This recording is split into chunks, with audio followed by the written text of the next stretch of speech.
مسیح کے جلالی ببرکت اور قدوس نام میں آپ سب کی سلامتی ہو۔ میں خدا باپ کا شکر کرتا ہوں کہ آج خدا نے یہ موقع بخشا کہ میں آپ سب کے سامنے خدا کے کلام کو بیان کر سکوں، اور اس کے بعد میں شکر گزار ہوں شائن سٹار کی ساری ٹیم کے لیے، اور خاص کر خدا کے ممسوح پاسٹر آشر منشا کے لیے، جن کے توسل سے آج یہ ممکن ہوا کہ یہ کلام جو میرے توسل سے آپ تک پہنچ رہا ہے خداوند کو برکت دے۔ تو آج کا جو میرا مضمون ہے وہ ہے کلام مجسم ہوا۔ اس سے پیشتر کہ میں اس کو بیان کروں، میں اپنے تعلق سے آپ کو بتانا چاہتا ہوں۔ میرا نام پاسٹر عامر نذیر ہے اور میرا تعلق کلوری پینٹیکوسٹل چرچ سے ہے، اور میں مہران ٹون میں رہائش پذیر ہوں۔ تو آئیے مل کر خدا کے کلام کو سیکھتے ہیں۔ کلام مجسم ہوا، اس لیے اس مضمون کا چناؤ کیا گیا ہے کیونکہ تھوڑے ہی دنوں کے بعد ہم خداوند یسوع مسیح کی اس بڑی خوشی کو منانے والے ہیں جب خدا کا بیٹا زمین پر آیا اور اس کا تجسم ہوا، اور وہ اس زمین پر ہمارے درمیان رہا، اور ہم 25 دسمبر کو پورے کرسچنز، پورے مسیحی مل کر اس دن کو سیلیبریٹ کرنے والے ہیں۔ تو اس لیے میں نے اس مضمون کا چناؤ کیا تاکہ ہم اس کے تعلق سے سیکھ سکیں۔ بائبل مقدس کے اندر یوں مرقوم ہے، جب ہم یوحنا کی انجیل اس کا پہلا باب اور اس کی پہلی آیت کو پڑھتے ہیں تو بائبل میں یوں لکھا ہے: ابتدا میں کلام تھا اور کلام خدا کے ساتھ تھا اور کلام خدا تھا، یہی ابتدا میں خدا کے ساتھ تھا۔ عزیزو، ہم یہاں پر سیکھیں گے کہ جس کلام کی بات مقدس یوحنا رسول، جو خداوند یسوع مسیح کے ابتدائی شاگردوں میں سے تھا اور جس نے الہام کی روح سے اس کلام کو تحریر کیا، اس کلام کو لکھا، وہ اس کلام کی بابت ہمیں کیا بتاتا ہے؟ بائبل میں لکھا ہے ابتدا میں کلام تھا، اور پھر لکھا ہے کلام خدا کے ساتھ تھا، اور پھر لکھا ہے اور کلام خدا تھا، اور یہی ابتدا میں خدا کے ساتھ تھا۔ مقدس یوحنا رسول جس کلام کی بابت یہاں پر ہمیں بتا رہا ہے، وہ کلام لفظی کلام نہیں ہے، وہ کلام کوئی ضابطہ نہیں ہے، بلکہ یہ کلام جس کی بابت یہاں پر لکھا ہے، یہ کلام زندگی کا کلام ہے۔ اور جب ہم یہ کہتے ہیں کہ یہ کلام زندگی کا کلام ہے تو وہی کلام مجسم ہوا، کیونکہ یوحنا 1:14 کے اندر لکھا ہے کلام مجسم ہوا اور فضل اور سچائی سے معمور ہو کر ہمارے درمیان رہا، اور ہم نے اس کا ایسا جلال دیکھا جیسا باپ کے اکلوتے کا جلال۔ اب غور کریں، یہ کلام کب سے تھا؟ بائبل مقدس میں لکھا ہے ابتدا میں کلام تھا۔ یہاں پر جو لفظ ابتدا یا انگریزی میں بگننگ ہے، اس کے لیے جو یونانی لفظ ہے وہ ہے آرخے، جس کا مطلب ازل ہوتا ہے۔ تو یہاں پر ابتدا میں کلام تھا، اگر اس کا ترجمہ ہم یونانی ٹیکسٹ کے عین مطابق کریں تو یہاں ہوگا ازل میں کلام تھا۔ اب جو ازل میں کلام تھا اس کے تعلق سے لکھا ہے وہ ازلی کلام خدا کے ساتھ تھا، اور پھر وہ ازلی کلام خدا تھا، اور پھر یہی ابتدا میں خدا کے ساتھ تھا۔ تو ہمیں یہ سمجھ آتی ہے کہ جس کلام کی بات یہاں پر کی گئی ہے وہ ازل سے خدا کے ساتھ ہے، اور لفظ نہیں، ضابطہ نہیں، بلکہ زندگی کا کلام ہے جسے ہم بیٹا بھی کہتے ہیں۔ اس آیت کو یوں بھی بعض دفعہ بیان کیا گیا ہے کہ ابتدا میں کلام تھا، کلام خدا کے ساتھ تھا اور کلام ہی خدا تھا۔ یہاں پر ہی جو لفظ ہے وہ استعمال نہیں ہوا، لکھا ہے کلام خدا تھا، the word was God۔ کلام خدا تھا، یعنی لکھا کہ کلام ہی خدا تھا۔ فرق کیا پڑتا ہے؟ جب ہم لفظ ہی اس کے اندر ایڈ کرتے ہیں تو پھر ہم یہ کہہ رہے ہوتے ہیں کہ جو ابتدا میں کلام تھا وہی کلام ہی خدا تھا، تو پھر ہی لگا کر ہم کلام میں اور خدا یعنی یہوہ میں امتیاز کو ختم کر دیتے ہیں، اور پھر ہم یہ اصل میں کہہ رہے ہوتے ہیں کلام ہی خدا تھا، یہوہ ہی خدا تھا، اور پھر جب 14ویں آیت پڑھی جاتی ہے کلام مجسم ہوا تو پھر وہاں پر لگایا جاتا ہے یہوہ مجسم ہوا۔ پھر اس طرح یہوہ کا تجسم مانا جاتا ہے جس حال کے کلام مجسم ہوا۔ جو ابتدا میں خدا کے ساتھ تھا، کیونکہ ہی لفظ اس بائبل مقدس کے اندر ہے نہیں، اور جب کبھی بھی کسی بھی آیت کی غلط تفسیر کی جاتی ہے اس میں یہاں تو ایک لفظ بڑھایا جاتا ہے اور یہاں ایک لفظ نکال لیا جاتا ہے۔ یہ عمل شیطان کا ہے۔ جب خدا نے آدم کو حکم دیا تھا تو پیدائش کی کتاب اس کا پہلا باب میں آپ کے سامنے پڑھتا ہوں۔ کلام میں لکھا ہے پیدائش کی کتاب اس کا دوسرا باب اور اس کی 16ویں آیت، غور سے سنیے گا۔ لکھا ہے اور خداوند خدا نے آدم کو حکم دیا اور کہا کہ تو باغ کے ہر درخت کا پھل بے روک ٹوک کھا سکتا ہے۔ باغ کے ہر درخت کا پھل، خدا نے استعمال کیا لفظ کیا، ہر درخت کا پھل تو کھا سکتا ہے۔ اب شیطان کا کلام دیکھیے گا، شیطان کیا کہتا ہے، اس کی گفتگو سنیے گا۔ پیدائش کی کتاب تیسرا باب اور اس کی پہلی آیت سے، اور سانپ کل دشتی جانوروں سے جن کو خداوند خدا نے بنایا تھا چلاک تھا، اور اس نے عورت سے کہا کیا واقعی خدا نے کہا ہے کہ باغ کے کسی درخت کا پھل تم نہ کھانا؟ یہاں پر اس نے جو لفظ استعمال کیا وہ ہے کسی۔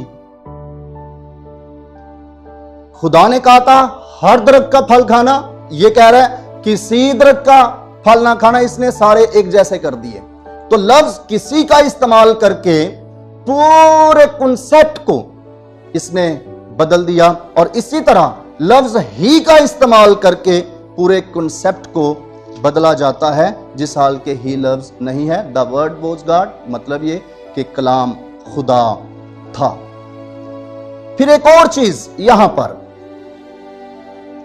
جب لکھا ہے کلام خدا تھا، ایک اور خیال لوگوں نے پیش کیا کہ ہاں کلام خدا ہے پر کلام یہوہ خدا جیسا رتبہ یا جلال نہیں رکھتا، بلکہ وہ یہوہ خدا سے چھوٹا خدا ہے۔ اور جہاں پر انگریزی زبان کے اندر the word was God لکھا ہے، وہاں پر گاڈ کو چھوٹی جی سے لکھ دیا گیا تاکہ یہ بات واضح ہو جائے کہ ایک خدا یہوہ ہے جو بڑا خدا ہے، اور جو کلام خدا ہے وہ چھوٹا خدا ہے۔ گاڈ کے اندر چھوٹی جی لگانے سے انہوں نے یہ ثابت کرنے کی کوشش کی کہ کلمہ جو ہے کلام وہ چھوٹا خدا ہے، یہوہ بڑا خدا ہے اور کلام چھوٹا خدا ہے۔ جس حال کے بائبل کے اندر اصل ٹیکسٹ کے اندر تھیوس این ہو لگوس لکھا ہوا ہے، اور یہاں پر ہو جو ہے وہ آرٹیکل ہے اور لگوس کے ساتھ لگا ہوا ہے، اور انہوں نے کہا جی تھیوس کے ساتھ ہو نہیں لگا اس لیے چھوٹا ہے۔ لیکن ایک بات یاد رکھیں کہ یونانی میں کسی بھی جملے کے اندر دو آرٹیکل نہیں آتے، ایک ہی آتا ہے، اس لیے تھیوس این ہو لگوس مطلب یہ کہ کلام کو سبجیکٹ بنایا گیا، کلام خدا تھا۔ تو انگریزی کے اندر the word was God بڑی جی سے بالکل ٹھیک ہے، اور اس کا مطلب یہ ہے کہ یہوہ خدا اور اس کا کلمہ بھی یہوہ میں سے نکلنے کے سبب سے خدا ہے، سیم ذات، ایک ہی الوہیت ہے، اور وہی کلام مجسم ہوا اور فضل اور سچائی سے معمور ہو کر ہمارے درمیان رہا، اور ہم نے اس کا ایسا جلال دیکھا جیسا باپ کے اکلوتے کا جلال۔ یہاں پر اگلی بات، سب چیزیں اس کے وسیلہ سے پیدا ہوئیں، اور جو کچھ پیدا ہوا اس میں سے کوئی چیز بھی اس کے بغیر پیدا نہیں ہوئی۔ کلام کے تعلق سے لکھا کہ سب چیزیں اس کے وسیلہ سے پیدا ہوئیں، اور دنیا میں جو کچھ نظر آتا ہے وہ سب کچھ کلمہ یعنی کلام لگوس کے وسیلہ سے پیدا ہوا ہے۔ لگوس یہاں مطلب زندگی کا کلام ہے، لفظی کلام نہیں۔ ہاں، لکھے ہوئے کلام کے لیے بھی لگوس استعمال ہوتا ہے، لیکن یہاں پر لگوس کا مطلب زندگی کا کلام ہے، یعنی خدا کا بیٹا۔ تو لکھا ہے سب چیزیں اس کے وسیلہ سے پیدا ہوئیں۔ کس کے وسیلہ سے؟ کلام کے وسیلہ سے۔ اور عبرانیوں کا مصنف کیا کہتا ہے؟ جب ہم عبرانیوں کا نام پالوس رسول کا یہ خط پڑھتے ہیں تو پہلے باب کی پہلی آیت کے اندر لکھا ہے، کلام کو غور سے سنیے گا، اگلے زمانہ میں خدا نے باپ دادا سے حصہ بحصہ اور طرح بطرح نبیوں کی معرفت کلام کر کے اس زمانہ کے آخر میں ہم سے بیٹے کی معرفت کلام کیا۔ کلام کس کی معرفت کیا گیا جی؟ بیٹے کی معرفت، جسے اس نے سب چیزوں کا وارث ٹھہرایا اور جس کے وسیلہ سے اس نے عالم بھی پیدا کیے۔ یہاں پر لکھا ہے بیٹے کے وسیلہ سے اس نے کلام کیا، پہلے نبیوں کے وسیلہ سے، اور جب آخری وقت آیا تو اس نے بیٹے کی معرفت کلام کیا، اور جسے اس نے سب چیزوں کا وارث بھی ٹھہرایا۔ اور اگلی آیت یہ کہتی ہے جس کے وسیلہ سے اس نے عالم بھی پیدا کیے۔ تمام عالم عبرانیوں کے خط کے مطابق بیٹے کے وسیلہ سے پیدا ہوئے ہیں۔ یوحنا کی انجیل کے مطابق سب چیزیں کلام کے وسیلہ سے پیدا ہوئی ہیں۔ اچھا، کلام اور بیٹے کو اگر الگ الگ مانا جائے تو سب چیزیں اگر کلام کے وسیلہ سے پیدا ہوئیں تو پیچھے کیا رہ گیا تھا جو بیٹے کے وسیلہ سے پیدا ہونا تھا؟ اور اگر سب چیزیں بیٹے کے وسیلہ سے پیدا ہوئیں تو پیچھے کیا رہ گیا تھا جو کلام کے وسیلہ سے پیدا ہونا تھا؟ تو یوحنا جس کلام کی بابت کہتا ہے کہ سب چیزیں اس کے وسیلہ سے پیدا ہوئیں، اور عبرانیوں کا مصنف کہتا ہے کہ بیٹے کے وسیلہ سے عالم پیدا کیے گئے، سب عالم بیٹے کے وسیلہ سے پیدا ہوئے۔ اس کا مطلب یہ ہے کہ جب وہاں پر بھی سب کی بات ہے، یہاں پر بھی سب کی بات ہے، تو پھر کلمہ یعنی کلام اور بیٹا یعنی سن ایک ہی ہے۔ کلام اور بیٹا ایک ہی ہے، کلام ہی کو یہاں پر بیٹا کہا گیا ہے جو ہمارے درمیان رہا، اور ہم نے اس کا ایسا جلال دیکھا جیسا باپ کے اکلوتے کا جلال۔ اور پھر چوتھی آیت، اس میں زندگی تھی، وہ جو ازل سے کلمہ ہے اس میں زندگی تھی، وہ خود سے ہے اور اپنے اندر زندگی رکھتا ہے، ازل سے زندگی رکھتا ہے۔ لکھا ہے اس میں زندگی تھی، اس کو پریزنٹ پہ لے آؤ، اس میں زندگی ہے، اس میں زندگی تھی، بات ہو رہی ہے ازل کی، اس میں زندگی تھی، تو ایسا تو نہیں جب وہ زمین پر آیا تو اس کے اندر وہ زندگی ختم ہو گئی، اس کے اندر زندگی تھی، اس کے اندر زندگی ہے، اور وہی زندگی آدمیوں کا نور ہے۔ جو کلام ازل سے ہے وہ اپنے اندر زندگی رکھتا ہے، وہ اپنے اندر نور رکھتا ہے، وہ نور ہے، وہ زندگی ہے، ہمیشہ کی زندگی۔ اب یہاں پر زندگی سے یہ مراد نہیں ہے کہ یسوع مسیح نے مردے زندہ کر دیے اور اس عالم میں کسی کو زندہ کر دیا تو اس نے اس کو زندگی دے دی۔ یہاں پر جس زندگی کی بات ہے وہ ذات زندگی کی بات ہے اور ہمیشہ کی زندگی کی بات ہے، اور بائبل بیان کرتی ہے اس میں زندگی تھی، ازل سے زندگی تھی، کیونکہ وہ ازل سے تھا اور وہ ازل سے باپ کے ساتھ جلال رکھتا تھا، جیسے لکھا ہے اب اے باپ اپنے اس جلال سے جو میں دنیا کی پیدائش سے پیشتر تیرے ساتھ رکھتا تھا، مجھے اپنے ساتھ جلالی بنا دے۔ پھر یہ کہا جاتا ہے اگر وہ جلال رکھتا تھا تو یسوع نے یہ کیوں کہا کہ مجھے جلالی بنا دے؟